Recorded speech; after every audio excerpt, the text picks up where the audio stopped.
ಕಾಂಗ್ರೆಸ್ ನಾಯಕರಿಂದ SIR meeting ನಿನ್ನೆ ನಡೆದಿರುವಂಥದ್ದು, ಇವತ್ತು ಕೂಡ ನಡೀತಾ ಇರುವಂಥದ್ದು. ಇದ್ರ ಬಗ್ಗೆ ಮಾತನಾಡಲು ಅಜಯ್ ಸಿಂಗ್ ನಮ್ಮ ಜೊತೆ ಇರುವಂಥದ್ದು. ಸರ್, ಇವತ್ತು ಕೂಡ ಮೀಟಿಂಗ್ ನಡೀತಿದೆ, ನಿನ್ನೆ ಕೂಡ ನಡೆದಿದೆ. ಸರ್, SIR ಎದುರಿಸಲು ಕಾಂಗ್ರೆಸ್ ಯಾವ ರೀತಿಯಾದ ತಯಾರಿಯನ್ನು ನಡೆಸಿದೆ? ಇವಾಗ ತಾವು ಬೆಂಗಾಲಲ್ಲಿ ನೋಡಿದ್ದೀರಿ, ಸುಮಾರು 90 ಲಕ್ಷ ಮತಗಳೆಲ್ಲ ಅವರು ಡಿಲೀಟ್ ಮಾಡಿಬಿಟ್ಟಿದ್ದಾರೆ.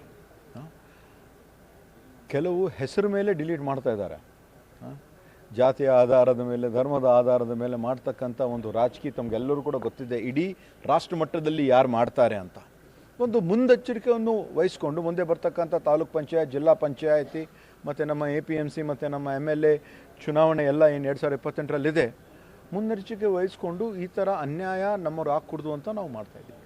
ಸರ್, ಅಂದರೆ ಕಾಂಗ್ರೆಸ್ ಯಾವ ರೀತಿ ತಯಾರಿ ನಡೆಸ್ತಾ ಇದೆ? ಯಾಕೆಂದರೆ ಈಗಾಗಲೇ ನೀವು ಹೇಳ್ದಂಗೆ ಒಂದಷ್ಟು ಹೆಸರು ಡಿಲೀಟ್ ಮಾಡೋ ಪ್ರಯತ್ನ ನಡೀತಿದೆ. ಈಗ ಪಶ್ಚಿಮ ಬಂಗಾಳದಲ್ಲೂ ಕೂಡ ಅದೇ ರೀತಿ ಆಯಿತು.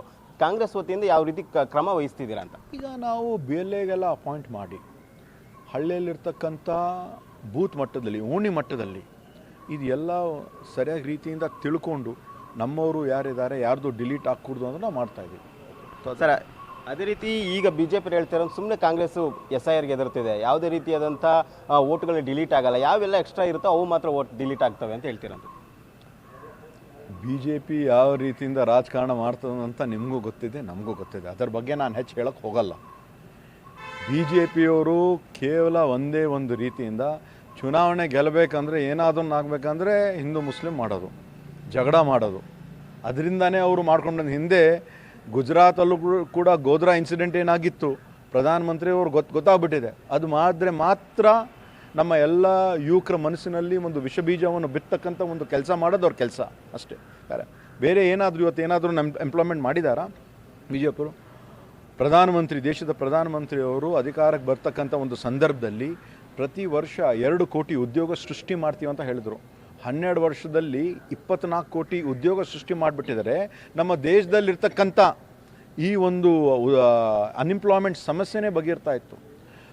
ಕೇವಲ 100 ದಿವಸದಲ್ಲಿ ಪ್ರತಿಯೊಬ್ಬರು ಜೇಬಿನಲ್ಲಿ 15 ಲಕ್ಷ ರೂಪಾಯಿ ನಾವು ಹಾಕ್ತೀವಿ, ಎಲ್ಲ ವಿದೇಶದಿಂದ ಕಪ್ ಹಣ ನಾವು ತೊಗೊಂಡು ಬರ್ತೀವಿ ಅಂತ ಹೇಳಿದ್ರು. ಏನಾದರೂ ಒಂದು ಮಾಡಿದೆ, ಏನೂ ಮಾಡಿಲ್ಲ. ಅವ್ರದ್ದು ಗೊತ್ತು ಒಂದೇ ಒಂದು ರಾಜಕೀಯ, ಹಿಂದೂ ಮುಸ್ಲಿಮಲ್ಲಿ ಜಗಳ ಮಾಡೋದು, ಚುನಾವಣೆ ಗೆಲ್ಲಬೇಕಂತ ಮಾಡ್ತಕ್ಕಂಥ ಕೆಲಸ ಅಷ್ಟೇ. ಎಂಪ್ಲಾಯ್ ಬಗ್ಗೆ ಹೇಳಿದ್ರೆ, ಬಟ್ ಪೆಟ್ರೋಲ್ ಡೀಸೆಲ್ ಬೆಲೆ ಕೂಡ ಇವತ್ತು ಏರಿಕೆ ಆಗಿರೋದು.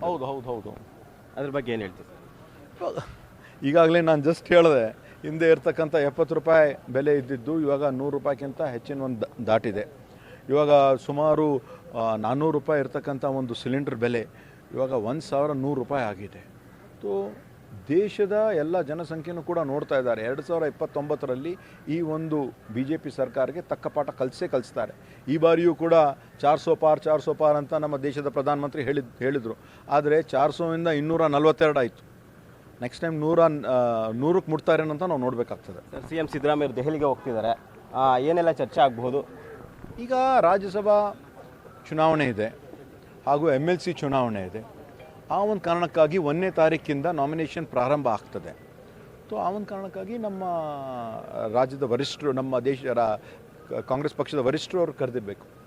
ಸರ್, ಅದೇ ರೀತಿ ಸಚಿವ ಸ್ಥಾನದ ಕೂಡ ಚರ್ಚೆ ಆಗ್ತಿದೆ. ನೀವು ಕೂಡ ಆಕಾಂಕ್ಷಿಗಳಾಗಿರ್ಬೋದು. ಈ ಸಲ ಸಿಗುವ ಚಾನ್ಸ್ ನಿಮಗಿದೆಯಾ? ನಾನು ಆಕಾಂಕ್ಷಿ ಇದ್ದೀನಿ, ಡೆಫಿನೆಟ್ಲಿ. ಈಗಂತಲ್ಲ, 2018, 2023ರಲ್ಲೂ ಕೂಡ ನಾನು ಇದ್ದೆ. ಈಗ 2.5 ವರ್ಷ ನಂತರ ಒಂದು ರೀಶಫಲ್ ಮಾಡ್ತಾರೆ, ನಮಗೊಂದು ಅವಕಾಶ ಮಾಡಿಕೊಡ್ತಾರಂತ ಒಂದು ಆಶ್ವಾಸನೆಯನ್ನು ನೀಡಿದ್ದಾರೆ ಎಲ್ಲರಿಗೆ. ಯಾರ್ಯಾರು ಸೀನಿಯರ್ ಶಾಸಕರಿದ್ದಾರೆ, ಒಂದು ಕೊಟ್ಟಿದ್ದಾರೆ. ಸೊ ಈ ಬಾರಿ ನನಗೆ ಒಂದು ಅವಕಾಶ ಸಿಗ್ತದೆ, ಸಂಪೂರ್ಣವಾದ ಒಂದು ವಿಶ್ವಾಸ ಇದೆ. ಸರ್, ರಾಜ್ಯದಲ್ಲಿ ನಾಯಕತ್ವ ಬಂದಲ ಬಗ್ಗೆ ಕೂಡ ಸಾಕಷ್ಟು ಚರ್ಚೆ ಆಗ್ತಿದೆ. ಯಾಕೆಂದರೆ ಎಲ್ಲೋ ಒಂದು ಕಡೆ ಇದರಿಂದ ಕಾಂಗ್ರೆಸ್ಗೆ ಡ್ಯಾಮೇಜ್ ಆಗ್ತಿದೆ ಅನ್ನೋ ಮಾತು ಕೇಳಿಬರ್ತಿದೆ.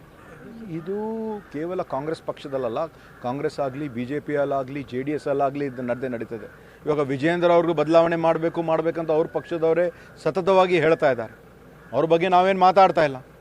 ಪಕ್ಷ ಇರುವಾಗ ಮುಖ್ಯಮಂತ್ರಿ ಇರ್ತಕ್ಕಂಥ ನಮ್ಮ ತಂದೆಯವರು ಕೂಡ ಕರ್ನಾಟಕ ರಾಜ್ಯದ ಮುಖ್ಯಮಂತ್ರಿ ಇರ್ತಕ್ಕಂಥ ಒಂದು ಸಂದರ್ಭದಲ್ಲಿ ಅವಾಗಲೂ ಕೂಡ SM ಕೃಷ್ಣ ಅವರು ಮುಖ್ಯಮಂತ್ರಿ ಆಗಿದ್ದರು, ಮತ್ತು ಮಲ್ಲಿಕಾರ್ಜುನ್ ಖರ್ಗೆ ಸಾಹೇಬ್ರೂ ಕೂಡ ಇದ್ದರು, ನಮ್ಮ ತಂದೆಯವರು ಇದ್ದರು.